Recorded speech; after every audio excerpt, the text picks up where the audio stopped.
it's so important for you to stay connected to your root and to be more centered in life. And, oftentimes we get so caught up in the busyness and this distraction and that distraction that we go through our days like we're wearing these masks. Whether we're busy or not, if we're scattered and we're not focused, we're not going to accomplish as much. If you can't make other people feel relaxed and comfortable around you, that's going to slow down your production as well.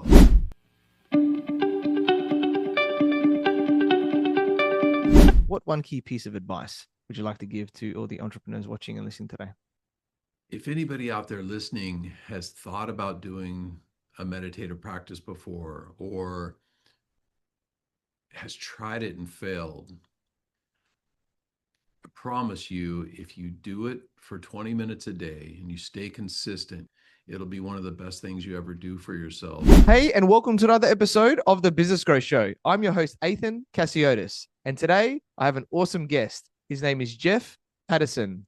He is the founder of a thriving martial arts academy and meditation center that's been serving the Portland community for over 31 years. With a background that bridges intense physical training and deep internal cultivation, Jeff is a seasoned instructor who has taught thousands of students how to unlock their highest potential through the art of yielding. He's the author of 3 transformational books on the meditative art, including The Yielding Warrior and The Art of Growth, and is widely recognized for his unique approach to performance and mindset. And Jeff specializes in helping people, whether athletes, entrepreneurs, or everyday seekers, to build an evolving life practice rooted in presence, breath, and inner power. Welcome, Jeff, and thank you for being on the Business Growth Show. Hey, thank you for having me. Yeah, you're welcome, mate. I'm sure it's going to be awesome for everyone watching and listening today. And you are a successful entrepreneur. Yeah. So for those people who don't know who you are, just introduce yourself by telling us a bit more about you and your journey. Yeah, so I've been running a martial arts academy and meditation center here in Portland, Oregon now for 31 years. And we've had a lot of success with our meditative arts program. And that's one of the things that kind of sets our academy aside and makes us a little different than a lot of schools, in that the average demographic that comes in for the meditative arts program is in the 50s, 60s, and 70s, while most academies and yoga studios are targeting, younger adults and kids. And so we've been able to stand out in that this demographic also likes to come in during the off hours. So with most academies, they're busy at like 5, 6, 7, 8 o'clock at night, but during the day, they usually sit pretty idle. This demographic enjoys coming into the day, in through the daytime hours, and oftentimes they're retired or semi-retired. And so we've been able to build out successful program by targeting this demographic. And there's a lot of hidden benefits with this as well, in that you're helping people learn how to take stress out of their life, how to be more mobile and watch their grandkids grow up. There's so many hidden benefits that come with the meditative arts.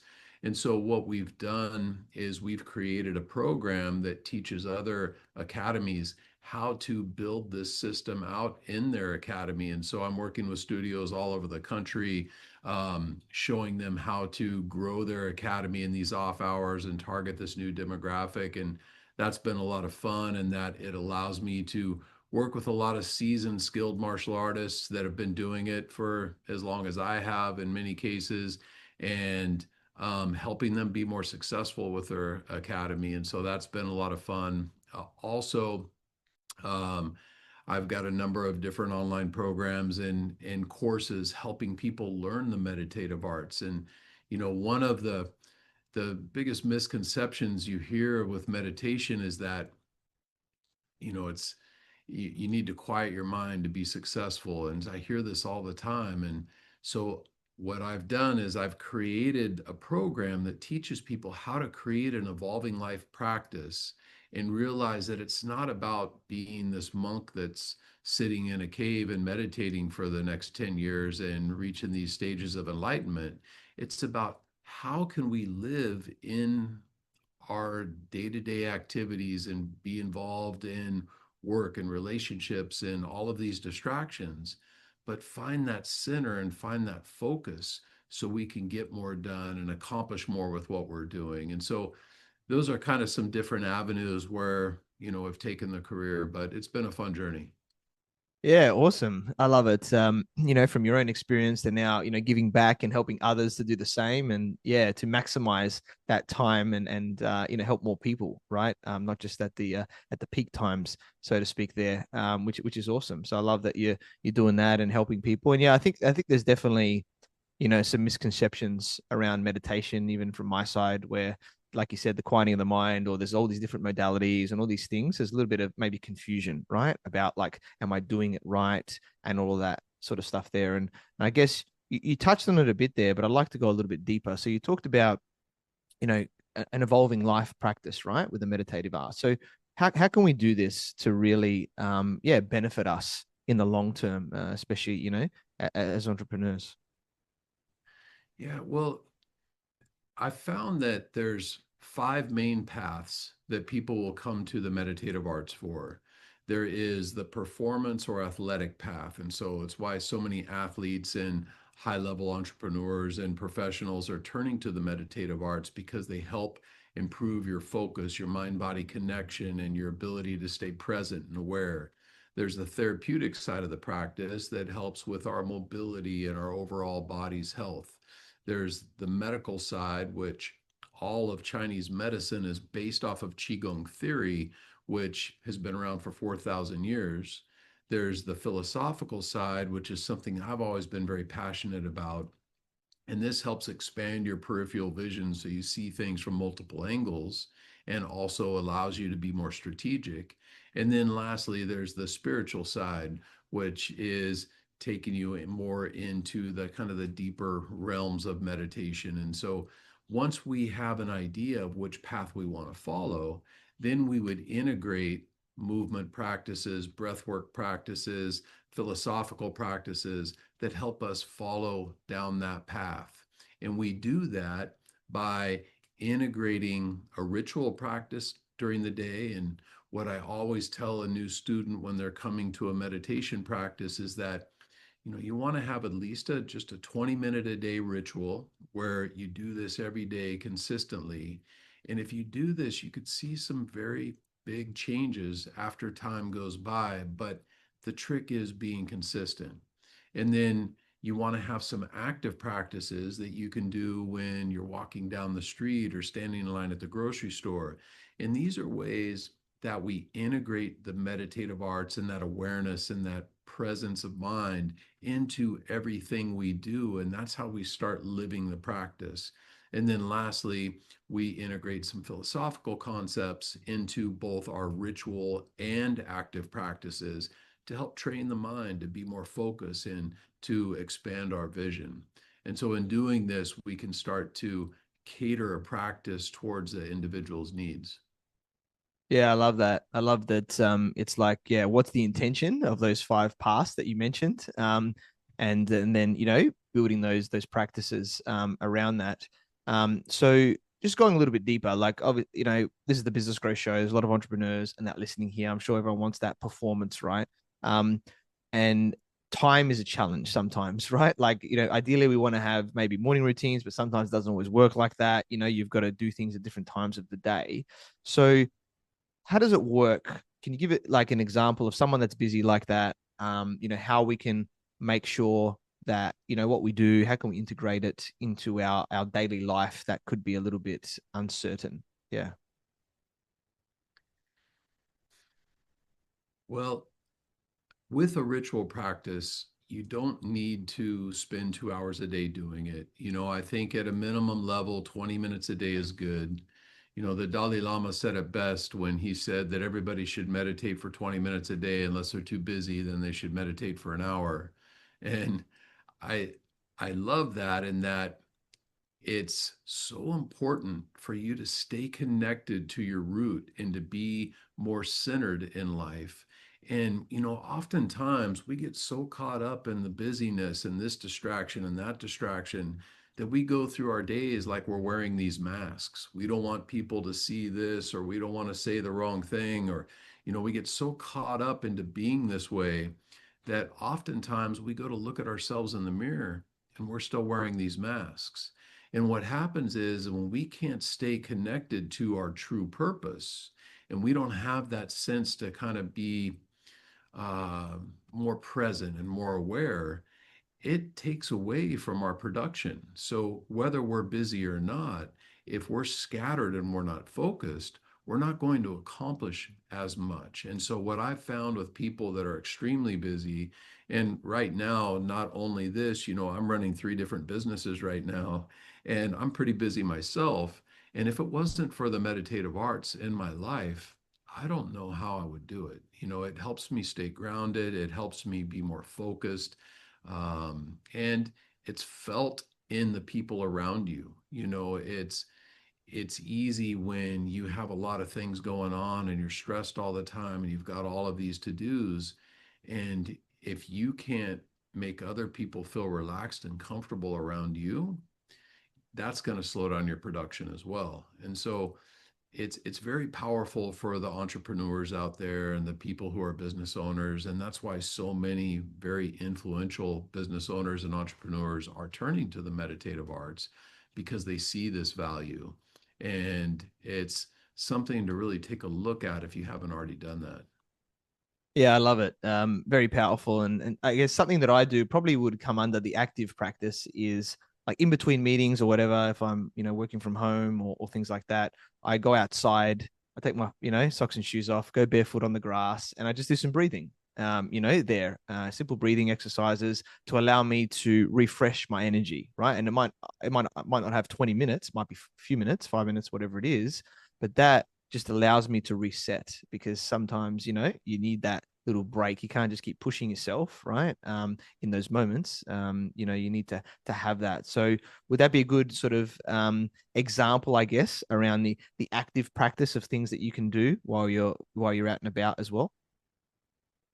For sure, and in any of those times where we can come back and just kind of let the distractions fade away, tap into our breath, tap into our movement, so sometimes you could do this with a simple movement practice like walking in the grass, or you could do this with more of an intentional movement practice where you're connecting the movements of the arms with the breath or the body with the breath, and you're having um, more of that kind of mind body connection going on.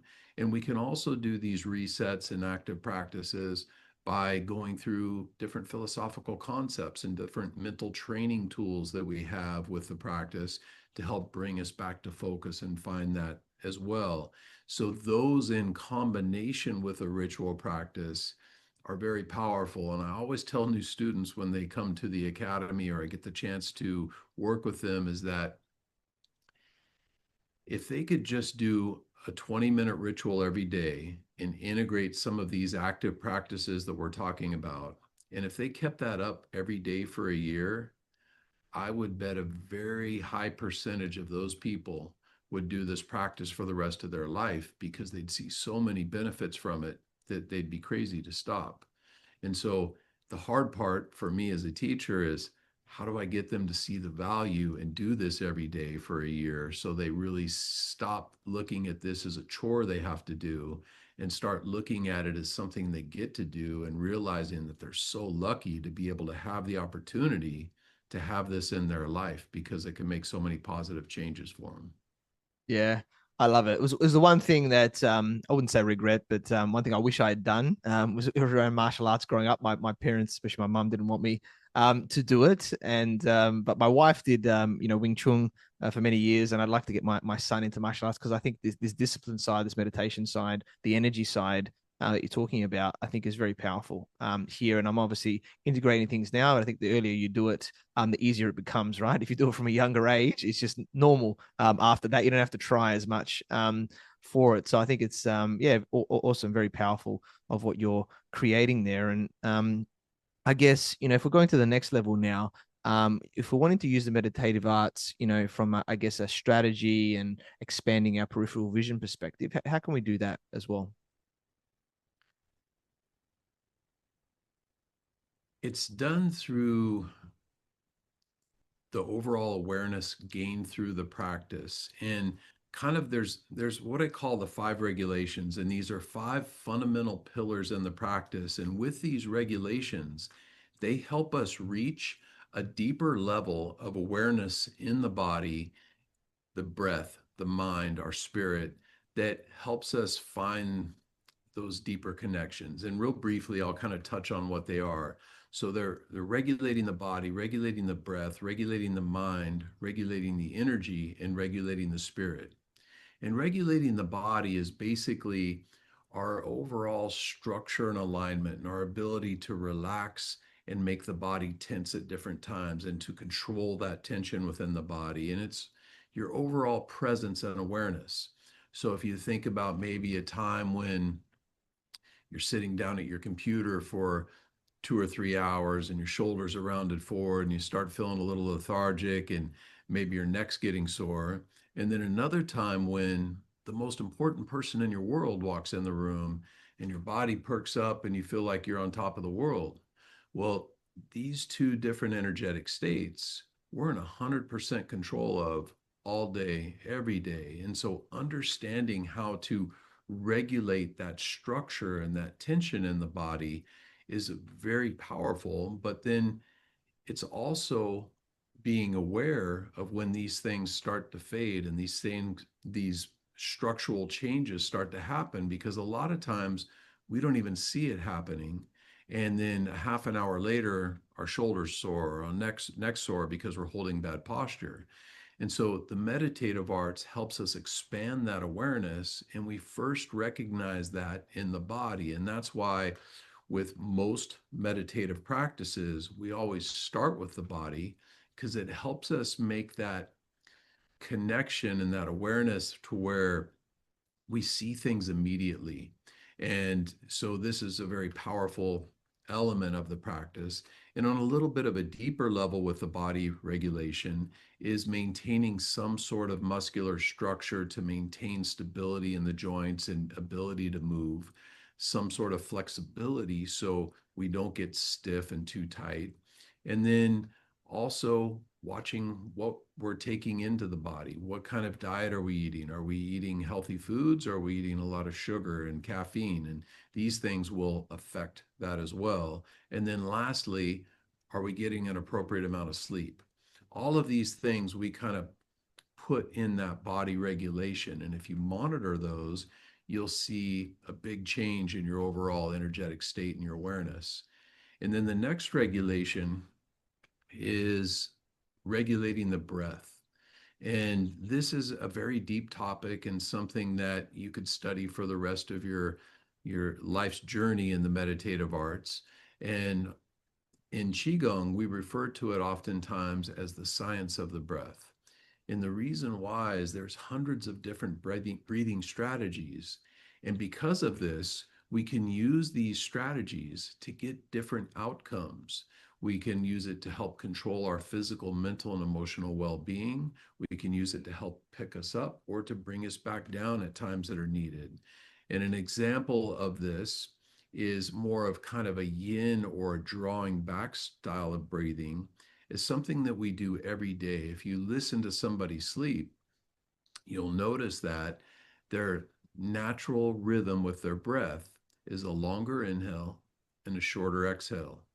And this is the body's natural way of bringing that energy inward to your center line and into the subconscious mind, which is where we are when we're sleeping and dreaming. And so if we want to bring that energy inward and take some of that tension out of our day, we can focus on this yin side of the breath to help draw that energy inward. And this is very powerful for decreasing stress, dealing with anxiety or panic attacks. It's good for boosting your creativity. There's lots of reasons why we would focus on this yin side of the breath. And then we have the yang side of the breath, which is more aggressive. It's kind of like if you ever had to push your car, or you pick up something heavy, your natural instinct is to exhale and put tension in the breath. This is a way that we can expand that energy and energize the body. And so, in doing this and understanding this idea, we can use these different breathing practices to help regulate our physical, mental, and emotional well-being, which helps us find more balance throughout the day. And then the third regulation is regulating the mind. And this is something that, I mentioned earlier, a lot of people think that in order to be good at meditation, you have to reach this state of nirvana where nothing bothers you. And, it couldn't be further from the truth. The idea with the practice is maybe you're sitting for 20 minutes or you're doing a movement practice like a qigong form or a tai chi routine, and you may get distracted 50 times during that session. But if every time you get distracted, you recognize the imbalance, you use your breath, your posture, the movement to help come back to center and find that focus, you just got 50 repetitions of being distracted and finding the center. And so if we do that every day, every month, every year, we start to develop this power and this ability that no matter what life throws our way, we have the tools to bring it back to center and find that balance and that peace. And so this is very important.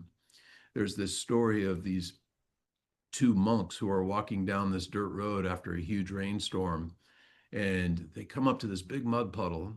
And on the other side of the puddle is this beautiful little girl, and she's standing there in a white dress and she's crying.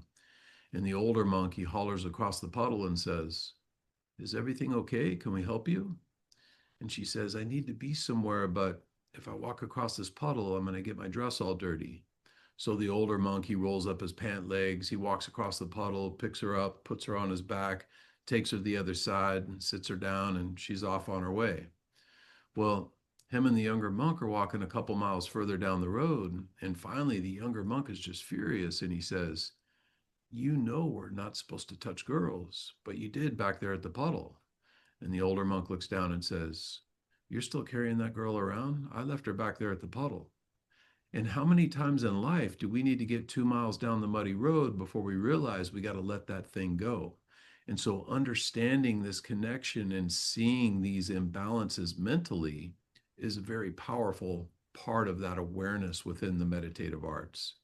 And then the fourth pillar is regulating the energy. And this is an extremely deep topic and something that we could talk for hours about. But the basic idea is once we've reached a competent level in regulating the body, the breath, and the mind, we now have the tools to regulate that energy in the body and to lead it inward or to extend it outward and to help control our physical, mental, and emotional well-being. And then lastly, we have the regulating the spirit. And this is very profound, something that meditation masters will study for the rest of their life in order to reach these deeper levels of realization. But something that I like to point out to people that maybe can't conceptualize that very well is something that happens often in our own lives. And we've all seen it here and there. And it's the idea of flow state. With athletes, you hear them talking about it all the time, where they reach this moment in their play and what they're doing where everything just seems to click. They're relaxed, they're rooted, their breath is calm, they're present. All of these things come together. Well, when we reach these higher levels of spiritual awareness, we're able to elevate that energy and excitement, but at the same time, stay relaxed and focused and rooted, which helps us get to that flow state. And so understanding these five regulations, you can see that they fit to anything we do in life, and they're the fundamental concepts of any meditation practice. And it's very important for anybody thinking about building a meditation practice in their life that they at least have a basic understanding of these with their practice. Yeah. No, I love that. They's very powerful with all of those. And I love how, yeah, the body, breath, mind, connects to the energy. And then obviously you've got the deeper spirit and the flow state. I've played a lot of soccer and tennis growing up and definitely had those moments where, you're just in flow and then yeah, you make magic happen. And even still when you're working, right? And those areas in your, speaking on stages or on podcasts even, right? You're in that sort of zone that can get to it. So I love that. I think energy is a big one for me, right? Because I think, we only have a certain amount of time in the day. And in the end, our energy is what determines what's going to happen, right? Like, how much we can output. Obviously rest becomes part of it as well. But I think that element of how we're being around other people, how we can impact and influence and make a better life and all of that. So I'd love to just go a little bit deeper on energy just quickly. So let's say we're meditating, we're doing these things, right? We're breathing, we're making ourselves aware of our mindset and improving our mindset. We're aware of that over time, which helps our energy. So, what is something that we can think about that will help us to increase, our energy? One of the things that's really helpful with energy regulation is to not go through the day on an emotional roller coaster, which so many people do. They have big highs and big lows. When we start to have a meditation practice in our life and we start to see these levels of excitement start to rise, we can use our posture, our breath, our awareness to help bring that back down. And when we see ourselves starting to feel depleted, we can do the same thing to help bring it back up. And now having these tools at your disposal helps you keep more constant, helps you find that I have this song that I enjoy. It's called Just Above the Middle. And the idea is that we're a little bit on the positive. We're always kind of growing. We're always kind of going that positive direction, right? And meditation helps us do that without having those erratic up and down moments mentally and physically. And that helps elevate our energy and give us more power throughout the day to do things that we need to do. Yeah, I love that.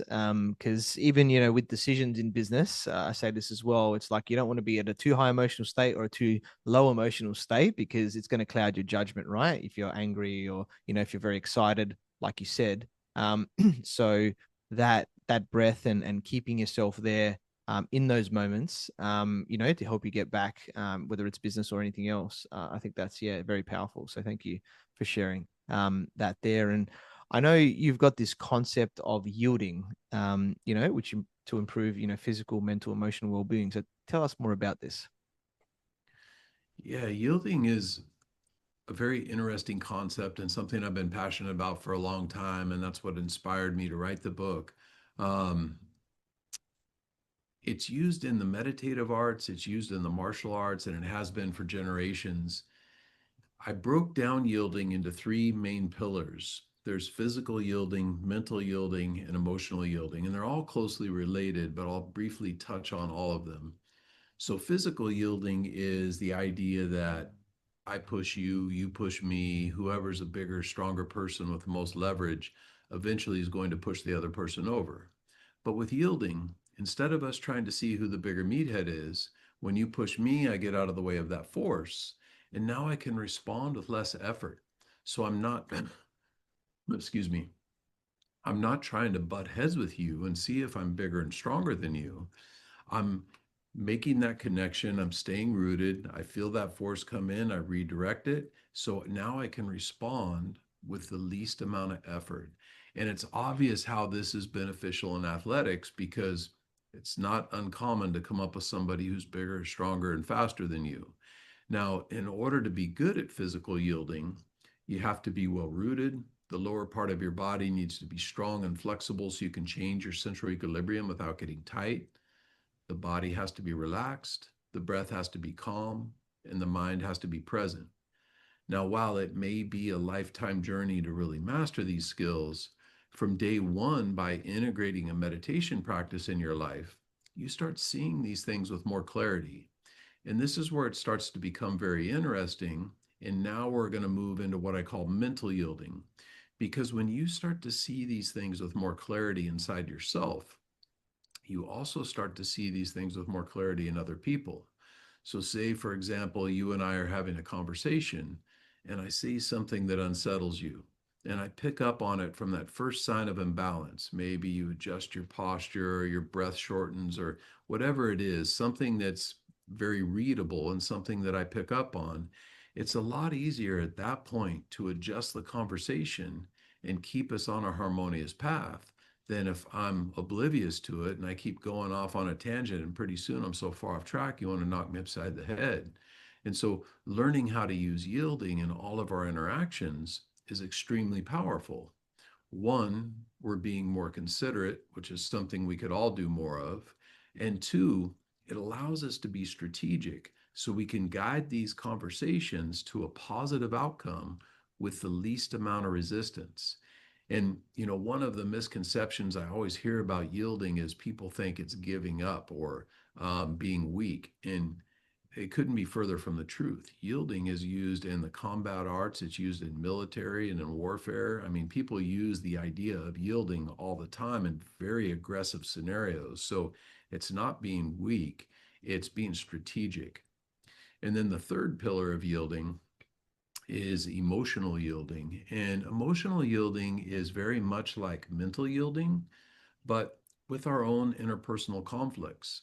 So oftentimes, something will happen to us and we'll respond and we'll go down this path. And we might get an hour, a day, a week down the road and realize maybe that wasn't the best choice.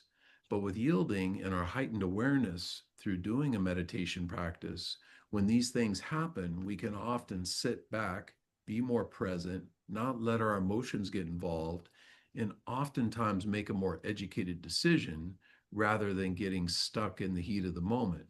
And so, I've been explaining this idea of yielding now for 30 plus years running my academy. And one of the most common things I'll hear people say is yielding makes a lot of sense. And in fact, I do yielding all the time. And while I would agree with that, in that I think everybody does some degree of yielding all the time, whether they label it that or recognize it or not, it's kind of like if you or I were to walk into a crime scene with a detective who's been on the job for 30 years, I guarantee you that person would see things about the series of events and the timeline that I know at least I would have no clue of. The meditative arts helps us see things inside of ourselves and inside of other people that I truly believe most people will go through life and never have any clue of if they don't have a practice like this in their life. Yeah, no, I love that. And I think it's yeah, extremely important in business, these situations, right? Like I was in a situation recently, right? With many people on a call, and it's like, hey, we discussed this, and no, this was how it was. And it's like who's right? And to me, it's like doesn't matter who was right, right? In that moment, what matters is what's the solution? What's the way forward, right? We're not here to argue, we're not here to get emotional of this. Maybe there was a miscommunication or whatever it was, right? Which can happen, internal teams, external parties, whatever. Just going, and that's what I did, right? In that moment, okay, it is what it is. What do we do? Okay, cool. Yeah, that's a good way of looking at it, right? And then, but when you talk to other people in that conversation, they wanted to react, and prove Yeah. themselves and all these things. And I think that's where, yeah, it takes you away. It's not going to, help anything really, and it could, create problems as well. So I think that's a very, very powerful way of viewing. And this is awareness, right, of your triggers, of yourself, how you can stay grounded, emotionally intelligent in those moments to get the outcome that you want. Same when you know if someone wants to pick a fight with you, if you just stay grounded and you talk to them, it's probably not going to happen, right? It's happened, when I was very young. Similar thing, right? You might want to learn martial arts, but you're not there to go and fight with people. You're there to defend yourself, right? In that way, as the main element of what it's about. So, in my eyes, even though I haven't done it, so that's why I had to talk people out of it because I didn't learn the process. So always better to not get involved in things like that where possible. So yeah, I think it's extremely important for everyone to really understand that, and yeah, it's not giving up. It's just getting the best outcome. For those moments. So thank you for sharing that as well. And yeah, let's talk more about performance here, right? Because I know you deal with a lot of athletes and professionals who want to get to those higher level of performance. You hear about high performance, all this type of stuff, with people that are out there. Um, with the meditative arts, how can we get there? How can we perform at this higher level, while without like burning out or, things like this as well, to get us to there?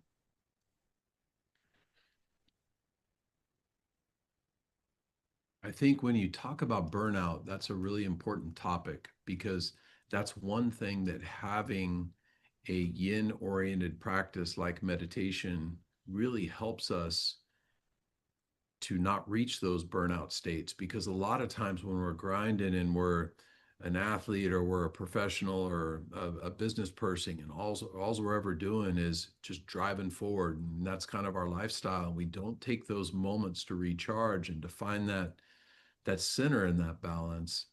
Oftentimes it leads to a breaking point. And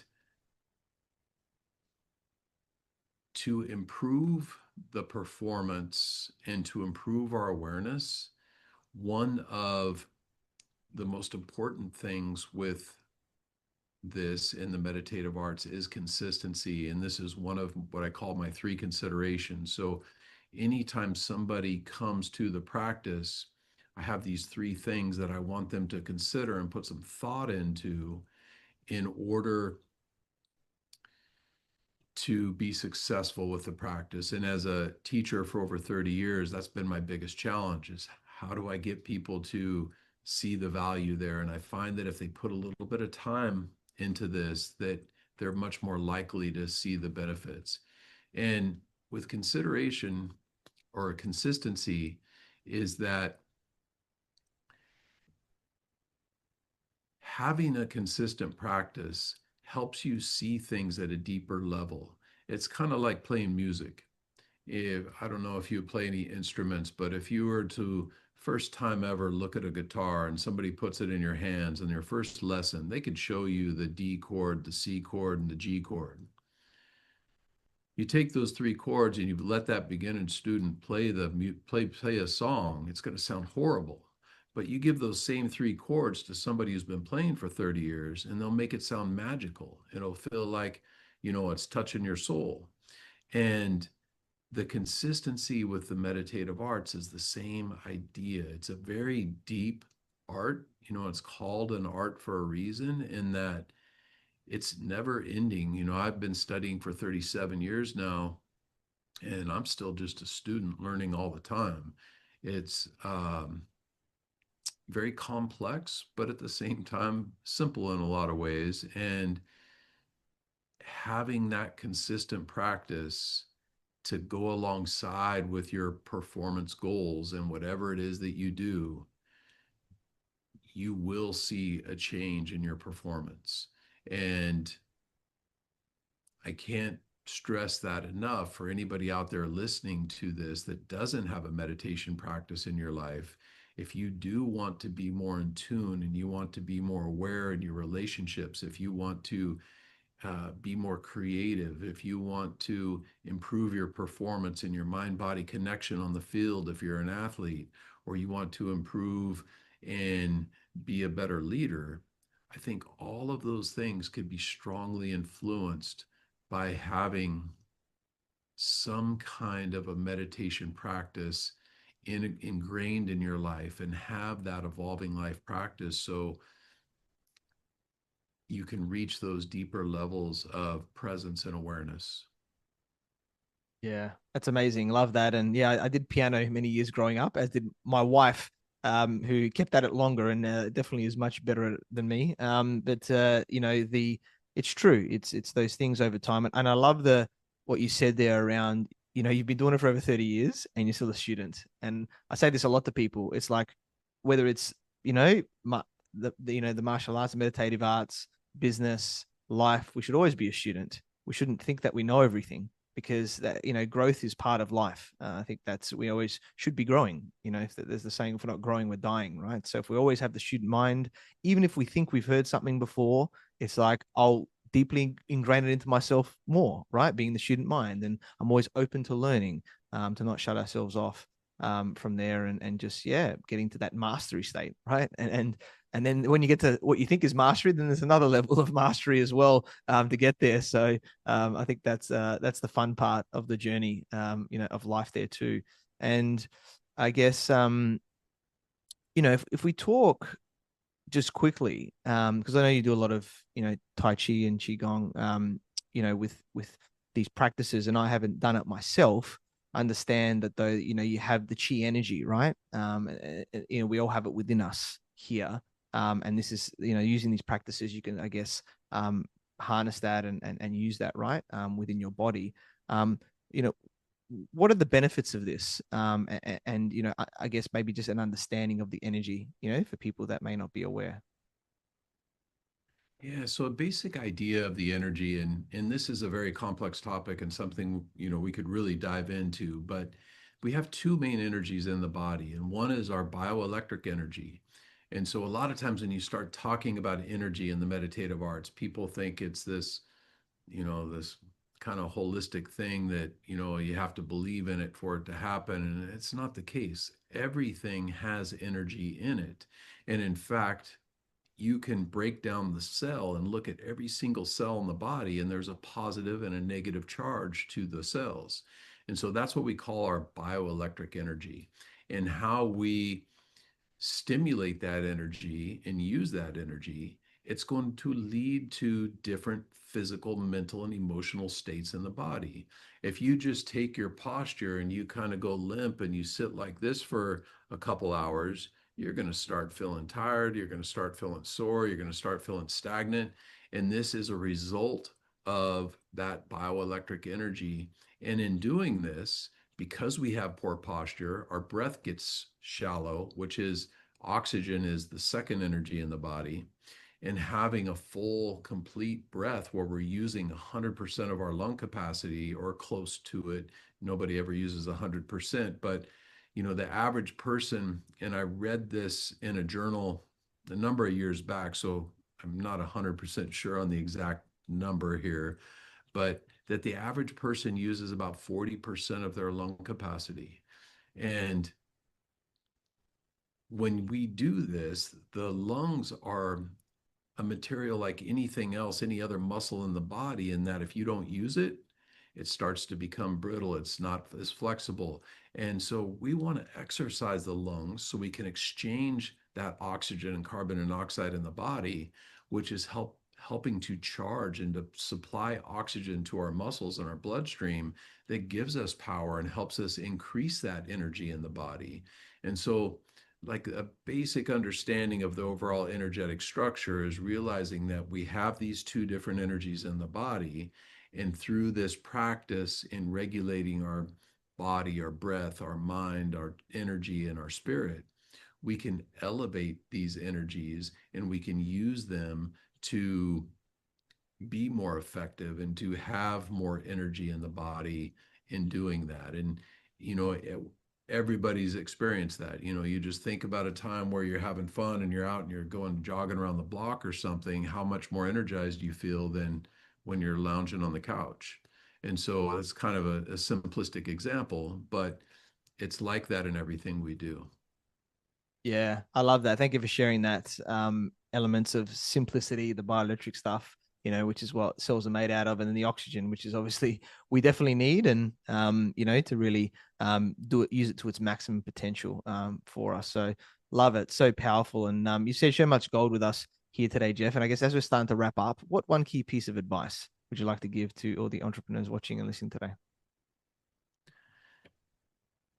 If anybody out there listening has thought about doing a meditative practice before, or has tried it and failed, I promise you, if you do it for 20 minutes a day and you stay consistent and you do that for a year and integrate a couple active practices throughout the day, it'll be one of the best things you ever do for yourself. And I can't recommend it more. You'll be happy you did it. Yeah, awesome. Love that. Yeah, the commitment, consistency, and then imprint it into yourself for life and reap those benefits. So very, very powerful. And yeah, we connected through our networks. We learned about your awesome journey, with Tai Chi, Qigong, and fighting arts, martial arts, to now being the founder of a thriving martial arts academy and meditation center, and also making an impact with a lot of other people as well, and different demographics. Which I love. You're an awesome guy, so knowledgeable. You shared so much gold with us here today on how we can, yeah, really get ourselves, in whatever capacity we want, but, maybe the entrepreneur's level of performance or whatever, makes sense to us, to then be able to help us build a evolving life practice rooted in presence, and breath and inner power. So very grateful that we connected and look forward to partnering as well. So Jeff, how can people find you, get in contact with you? My website is theyieldingwarrior.com. You can go there and check out some of my online programs. You can reach out to me. I have contact info up there. Also, if you're interested in a free copy of my recent book, The Yielding Warrior, go to theyieldingwarrior.com/book. Just pay for shipping and handling. We'll send you out a free book. Awesome. We'll definitely check out the websites there, the book, The Yielding Warrior. He was talking about yielding today. And very interesting concept there of how we can benefit from that. So it sounds like it's an amazing book. Connect to Jeff there, the websites, the book, the socials, all of that. And it's going to be awesome. So, mate, it's been a pleasure interviewing you. Thanks for being on the Business Growth Show. Hey, thanks for having me. Thank you for watching and listening to the Business Growth Show, where we talk about everything on business growth. And please like, subscribe, and leave us a 5-star review. You can find me on LinkedIn, Facebook, Instagram, and YouTube as Athin Cassiotis, or visit my website, athincassiotis.com. And if you want to grow and scale your business, you'd reach out to me on any platform to see if we're a good fit. So until next time, remember that our business grows where we learn skills and take action using them in spite of fear. So let's create wealth and freedom together.